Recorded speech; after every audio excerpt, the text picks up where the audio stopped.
up, gang? Welcome to the Kakutougi Fightcast.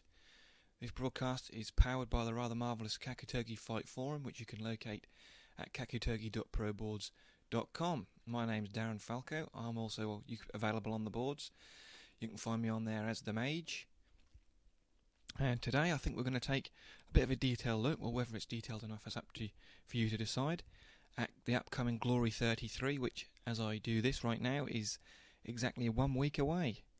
But before we go any further, I'd just like to mention, if I could, a fight I recently found whilst mooching around on the internet. And it's a fight which is taken from the Legend of MI, I think it's how you pronounce it, promotion in China, where you can find a whole host of promotions currently going down at the moment. And this one, like I said, from Legend of MI, and it's from a fight between the Clown Prince of Muay Thai, Ikwizang Kor Rongthanakiat, as he takes on Magomed Magomedov.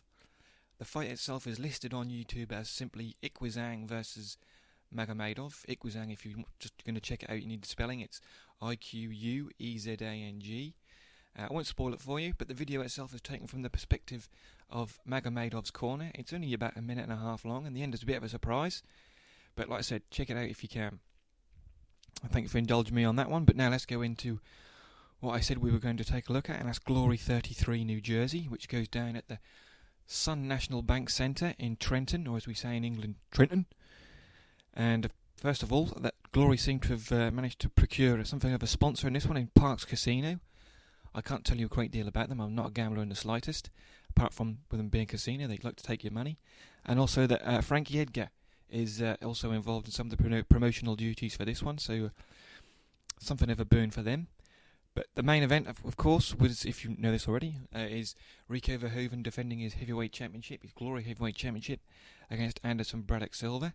And I think you could subtitle this event Glory 33 Banana Skin, because knowing how close it is towards December the 10th and Glory Collision, Rico versus Badahari.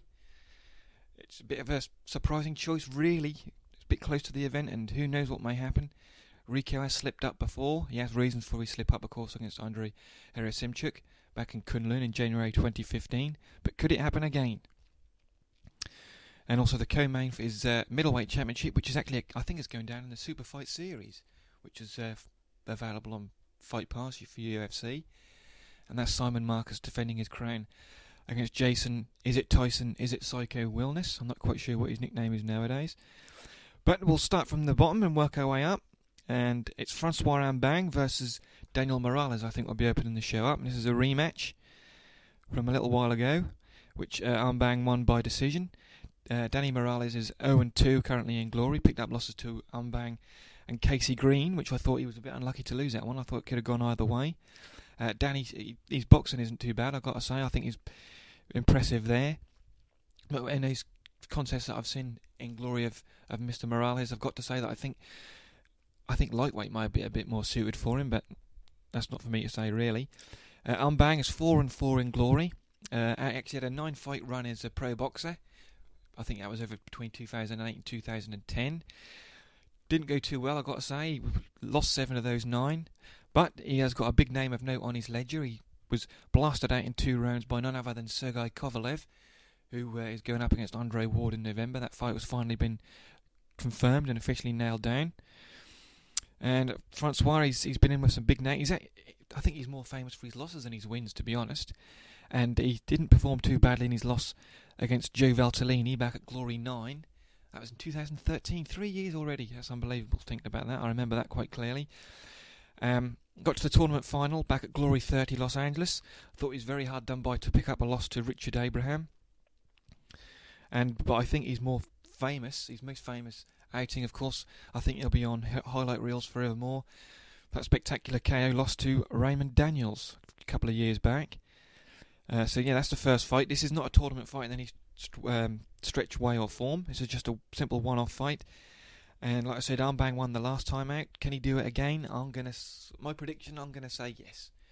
Francois does seem to have a bit of a problem last on the course, doing 3-3s, but I think he's going to have enough to win over the judges this time. I think it will go the distance once again. Danny seems to know enough to navigate his way through the course without getting finished off. So that's the first fight of the night. Then I think we're on to the women's super bantamweight tournament. Zoila Frausto, Princess, her nickname is, makes her glory debut against Daniela Graf, another glory debutant. Daniela is, I think, she's from Germany, and she also was a pro boxer. I think she went 4-6-1 as a pro, and her most famous performance was a losing decision to Susie Kinitikian, I think that's how you pronounce her name, who was something of a force in German women's boxing a decade or so ago. That's the second fight there. I'm not going to lie, I don't know a great deal about Miss Frausto, but I'm going to say Daniela Graf will get the decision victory here. Oh, and also, before we go any further, just remember this will be the first event, Glory, with the new gloves. They've ditched away with the Hayabusa pillows, or marshmallows, however you want to look at them, and they've got a new set. I don't know if you've read the article on Liver Kick, but new gloves for Glory for this particular event, so hopefully we're going to see a few more. No, I sound a bit bloodthirsty there. We're going to see a few more finishes and KOs. Anyway, a bit more to and fro action with some more danger, I think would be the word I'm scrabbling for, involved. So that's 2 fights down. Then we're going to have a look at Chai Lewis Parry, Chopper, versus Anthony McDonald, who's stepping in for Xavier Vigny, which I know is a highly anticipated rematch, which fell by the wayside. No reason really given for the absence of Xavier. It's got to be injury or money related, hasn't it, really? First time out. Well, I don't know why I'm concentrating so much on a fight which isn't going to happen. Let's concentrate on the fight that will. Chai Lewis Parry versus Anthony McDonald. Anthony's been trying to get into Glory for a little while, a couple of years at least. Former MMA alum. I quickly checked out his MMA record before I started recording, and he picked up a loss to Tony Lopez, MMA veteran who long-time Glory fans will remember actually took part in one of those MMA fights that Glory used to have in their early days. I think Tony Lopez lost out to Ilir Latifi, who's now in the UFC, of course, back at Glory 1, I think it was, back when they were going by the name of United Glory. Anthony has the nickname of the Joker, which I hope doesn't turn out too bad for him should he lose this one. He's unbeaten in kickboxing. He's either 5-0 or 7-0, depending on which source you go by. And Chai, his only loss in Glory, of course, was to Vigny in the final of a tournament a year or so back. Chai definitely seemed to be suffering from fatigue a bit. 2 fights in one night wasn't for him. And I don't think it's unfair to say that his verbal skills are just as good as his fighting abilities. He really does seem to attract attention, even if his last post-fight interview with Todd Grisham after his victory over the Pirate Morris Green was something of a potty-mouth event. It's difficult to say who's going to win this one. I'm going to stick my neck out and go with what I know and say Chai Lewis Parry's going to win this one. If it'll be done by decision or not, I'm not quite sure. Anthony McDonald could very well be a bit of a surprise package. So who knows what's going to happen there, really. But like I said, I'm going to go with Chai Lewis Parry. I'm going to stay safe and say via decision. And where are we going now after that one? So we've seen Frausto versus Graf, Bang versus Morales, Chai Lewis Parry versus Anthony McDonald. And then we're moving on to, I think we'll have a look at the featherweight contender tournament. I think it's a contender tournament. Chi Bin Lim's back out, hoping to make it third time lucky in the Glory ring. He's 0-2. Both of his losses coming off body shot finishes against, I think the first one was against Yuta Kubo. That was in the featherweight Grand Slam. First in the quarterfinals. And then last time out he was almost brushed aside, I think I could be so bold in calling it, against Mosai Bamrani. But he's getting another chance right now. And he's taken on Matt Embry, Canadian Muay Thai exponent, goes by the nickname of Matix. If you're a fan of Lion Fight, you've seen him compete on there a few times. I remember seeing him up against Coke Chanawat. And he's also picked up a loss last year against Petbunchu FA Group, another Muay Thai specialist. And not too long ago, he picked up a loss in the notorious Thai fight promotion against none other than Sanchai. Who are we going to go for in that one? Well, the form line suggests, really, you should say that Matt Embry will get the victory. Whether he'll translate to kickboxing as well as he has done from Muay Thai is another matter. Artem Levin has shown that it can't be done that particularly well, especially when it comes to being an edifying spectacle worth watching. But I'm pretty confident that Matt can do it. Chai Bin Lim has been around for a long while, a Korean kickboxing standout. I think the first time I saw him compete was way back when he fought Masato in a World Max opening round contest. I think before that one started, Chai Bin Lim sported a rather funky headdress before that one got underway. And then, so the winner of that one will be facing what I think will be the fight of the night, and that will be Sergei Adamchuk versus Giga Chikadze. Sergei's having his first fight since losing the featherweight championship to Gabriel Varga. Sergei's 5-1 in glory. Sambo exponent as well as being a Muay Thai fighter. Hopefully, from his point of view, I would imagine that he doesn't want Stefano Valenti to be refereeing him, because Stefano really seems to be on the case. But saying that, clinches and headbutts seem to be something which are creeping into the fights of Sergei. And also, you got to mention that his post-fight interviews, even though of course English isn't his first language, but they're worth a chuckle sometimes. He gets mixed metaphors and things like that, so there's something always worth a listen. But Giga, on the other flip side of the coin, Giga Chikadze 3-1, coming off an impressive victory over Chris Maucheri, smashed him away. Also, he's got some impressive victories over Ken Tran. It was his Glory debut, and a great fight. One of my favourite fights, Glory, this year was against Kevin Van Nostrand. Kevin was sucking in air at the end of that one, but just would not give up in the slightest. Hopefully we'll be seeing him in Glory pretty soon again. And his only loss was to Anvar Boy Nazarov, and that was also a bit of a scrap, worth a watch if you haven't seen it already. And the interesting thing about Giga is that, from what I gather, is that his trainer, Rafael Cordero, the esteemed Rafael Cordero of Shootbox days, basically had to beg to get him into Glory, and he's definitely been seen to be worth the investment. From what I remember, Giga was paid, I think it was something like $500, which is a criminal amount, really, when you look, especially for someone of his talents. Picking a winner in there, I think you're going to have to go with what you know and go with Sergei Adamchuk to win it. I would not be surprised if Giga pulled off the upset, if you could call it an upset, because he's talented enough not to call it an upset, if I'm being honest. And I think it's a 55-45 fight rather than a 50-50 in favour of Sergei. And then I think, as long as it doesn't take too much out of the winner, then I think you could say that Sergei or Giga would be the winner of the tournament. But whether they would get a championship match with Gabriel Varga is another thing when you look at what's going on with Ismail Lont and his aborted, I think you could say, title fight with Rico Verhoeven. And then we're moving on to Hezdi Gergish and Gito Inocenc. Interesting fight, that one. A few people I've had a look around are picking Guto to win that one. He's 2-0 in Glory, coming off a points victory over Brian Dowes, in which, I don't know if you noticed that one, but the punch stats for that were absolutely wrong, I think is the best way of calling it. I think they said that something like Brian Dowes didn't land one kick or threw like three, but I think he threw like three in the first minute and a half of that fight, so I don't know what was going on there with those notoriously patchy Glory stats. His other fight, of course, was that spectacular KO victory over Demario Dennis. He's a two-weight WGP, which is the promotion in Brazil. He's light heavy, I think he's middleweight and 206 pound plus champion there. And all I was going to say that WGP have got a Road to Glory event coming up pretty soon. Michael Yerk is involved in that one. I'm not quite sure what's going on, whether it will lead into a Glory event in Brazil in 2017, which has been rumoured on the back burner for a little while now. Another thing about Guto is that he does seem to flick between light heavyweight and heavyweight a lot, but I think heavyweight is where he belongs now. He does seem rather solid in his two fights I've seen in Glory at the heavyweight division. Hezdi, something of a up and down character, mercurial, I think is the word I'm looking for. He's 2-3 in Glory. His last performance was that loss to Ismail Lont in the heavyweight contender tournament. Disputed loss in Glory 31. I scored that one 28-26. I think both men, if I remember rightly, had a point taken off. I scored it to Hezdi. Definitely thought he won that one. And the other thing about Hezdi was that I was of the opinion that he signed for Orsat Zovko's Final Fight Championship almost to spite Glory, because I think he was going to be down for taking part in a Glory event a little while ago, but then Glory changed their mind, so then Hezdi signed a multi-fight deal with Final Fight Championship. But they obviously got their issue sorted out, and he's back on the Glory trail. I think I'm going to pick out Hezdi for that one, I think, by decision. He has that zombie-ish style of just constantly coming forward. It's hard to put onto the back foot.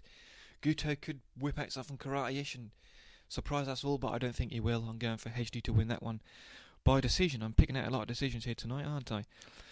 Then the middleweight championship, like I said, it's on the Super Fight series. It's obviously to get the Fight Pass subscribers to watch that. This is a rematch from nearly 18 months ago at Glory 20 in Dubai. Simon Marcus got the decision. I scored that one 29-28 to Simon. Simon's on a 5-fight unbeaten run, including one draw, since he lost his debut back at the Last Man Standing pay-per-view, that spectacular KO against Joe Schilling. Both men have fought Joe Schilling numerous times. I think Jason's fought him twice and Simon Marcus has fought him 3 times. Like I said, he's the middleweight champion, Simon Marcus. 2 years unbeaten in Glory, I think it is now, at least.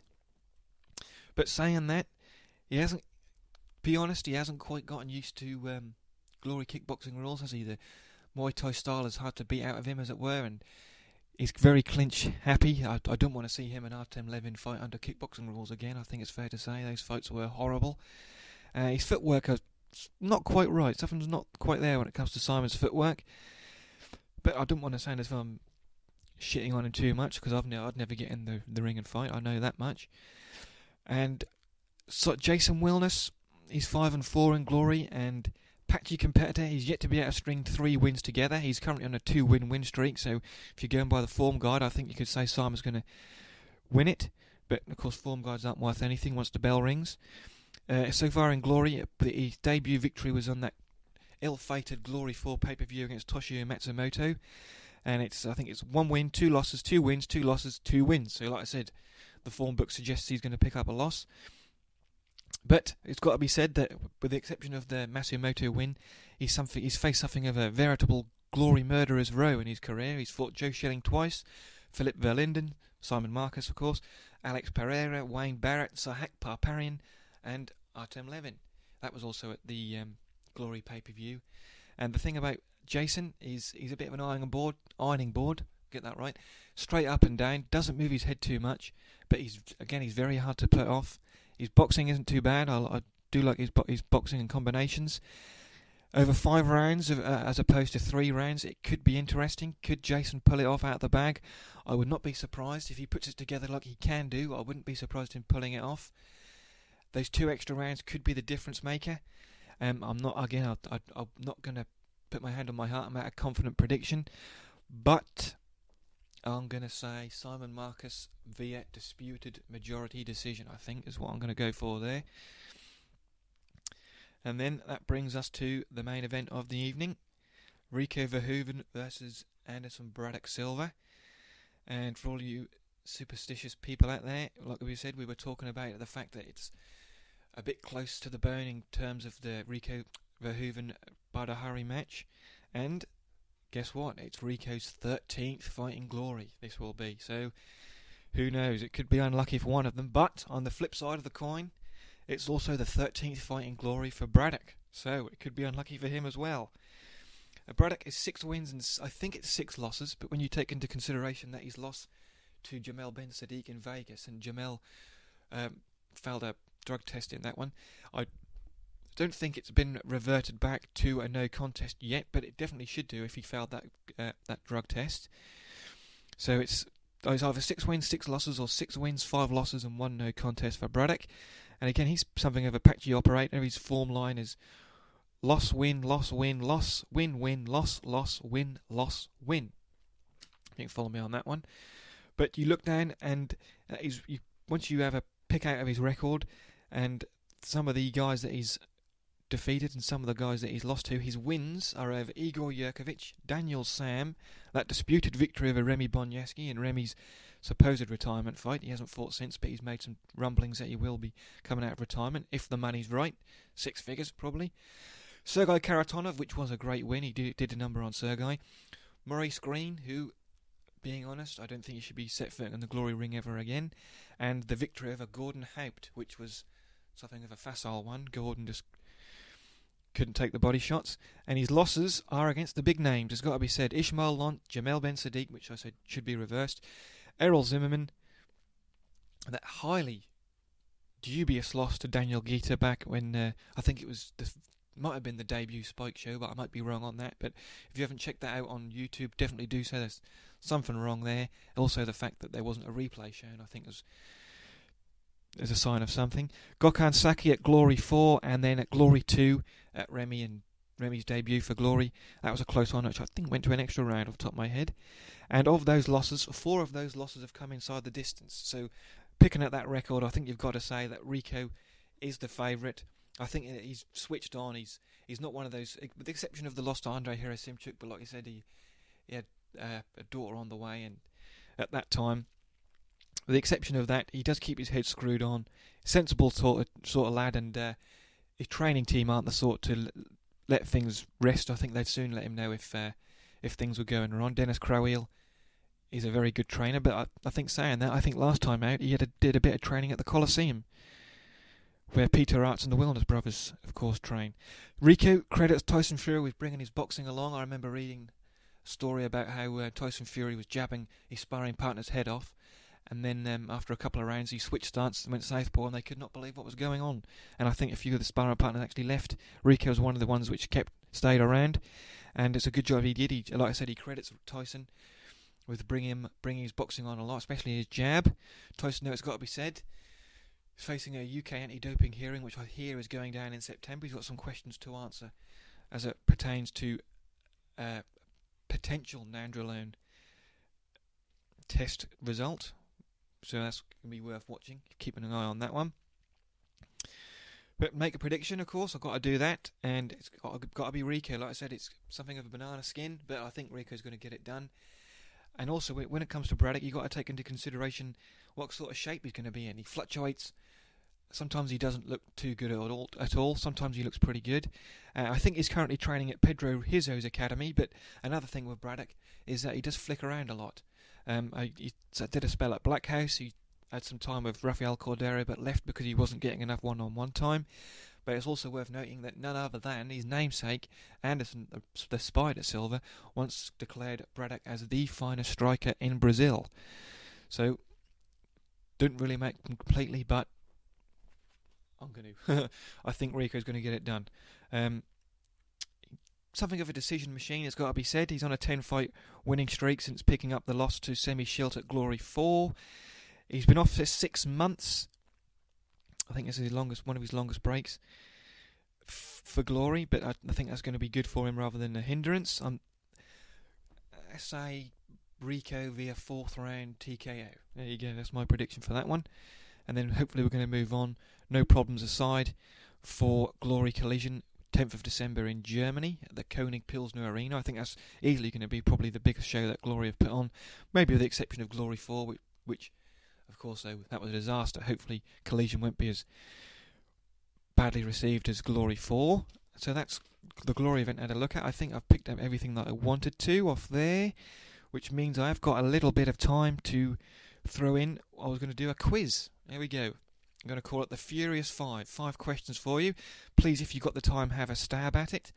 Question number 1. This is going to be encompassing most of the combat sports. I've got an MMA question, a boxing question, another MMA question, kickboxing, a couple of kickboxing questions also. Anyway, the question number 1. The Brazilian top team, the fabled Brazilian camp, which of course spawned Antonio Rodrigo Nogueira, Rogério Nogueira, Ricardo, you didn't need me to go on. It was the Brazilian top team was not the name of choice. What was the original name going to be for Brazilian top team? Question number 2. Former undisputed world heavyweight champion Riddick Bowe, of course boxing we're talking about now, Riddick Bowe in his prime was sponsored at 2 separate times, not at the same time, but at 2 separate times, was sponsored by 2 major sportswear firms. Who were they? And while on the subject of Riddick Bowe, if I could quickly say, if you haven't ever checked out the fights between Riddick Bowe and Elijah Tillery, and also the fights between Riddick Bowe and the 2 fights that is with Andrew Gallotta, do so. Nothing to do with the actual quality of the fights. They are just some of the absolute wildest fights you will ever see. And also on that tip, HBO produced a rather marvellous edition of their HBO Legendary Night series covering the 2 fights between Riddick Bowe and Andrew Gallotta, and they really are worth a watch. I recommend them. But anyway, just repeat that question. Riddick Bowe was sponsored at 2 separate times by 2 major sportswear firms. Who were they? Question number 3. The Pride 2004 Heavyweight Grand Prix was scheduled to have 1 Japanese fighter who did not take part in the tournament. Who was it? Who fell out of bed at that tournament? Can you tell us who it was? Question number 4. The inaugural UFC tournament, UFC 1, back in the tail end of 1993, was scheduled to have 2 kickboxers in it. One was from North America, one was from Europe. It didn't happen, neither of them took part in the tournament, but who were they? And finally, question number 5. Back in 2008 at Dream 1, Mirko Krokop fought Tatsuya Mizuno and got a rapid quick victory there. However, Mr. Mizuno was not Mirko's originally scheduled opponent, who was originally supposed to be in the opposite corner at Dream 1 when Mirko Krokop fought in the main event.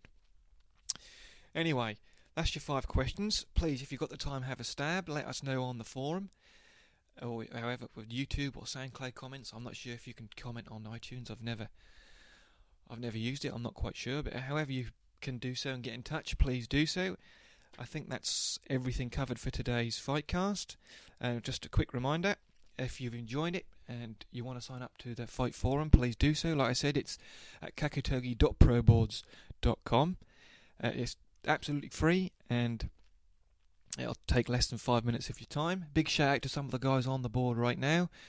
K1 Power, Karaya Fan, KB Fan, I'll get it right. Bossman H. Who else have we got on there? Dave Walsh is on there. Anyway, a whole veritable amount of people. Come on, swing by and say hello, please do. And just to remind you that you can locate us. You can subscribe to us via the RSS feed. You can find us on SoundCloud. You can catch us on YouTube. And like I said, we're also on iTunes. Anyway, that's enough from me. I just want to say a big thank you to Patrick for his technical sorcery and wizardry with the graphics and those sort of things. Without his help, none of this would be possible. And I think that's all from me. Until next time, keep on rolling with life's punches. Keep your gloves up and your chin down. And oos.